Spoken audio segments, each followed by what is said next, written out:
I've been exploring the Hoosier Lottery Mobile App for a while now, and this video is my honest and unbiased review on the same.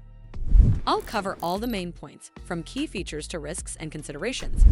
So by the end of this video, you'll have a better understanding of this mobile app. Hoosier Lottery app is the official companion for Indiana lottery players who want an easier way to check tickets, follow jackpots, and manage entries on their phone or tablet. It is designed for adults who regularly play draw, scratch-off, or fast play games and want everything in one place. Core features focus on convenience. You can scan draw, scratch-off, and fast play tickets to see results, check current jackpots, view winning numbers, and create digital play slips that a retailer can scan instead of using paper slips.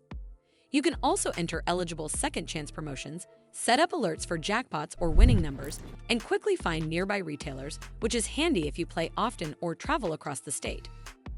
User ratings are very positive overall, with a high average score and tens of thousands of reviews praising its usefulness and reliability. However, some users report recurring issues, such as problems submitting second chance entries or periodic technical glitches that stop them from using certain features.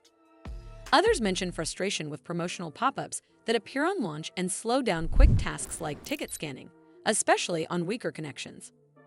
Overall, it is a solid choice if you value quick ticket checks, digital playslips, and staying updated on games without visiting the website every time.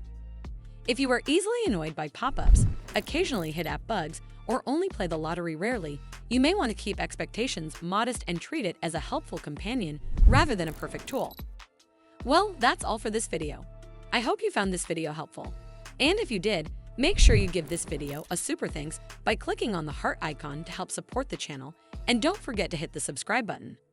We'll see you in the next one.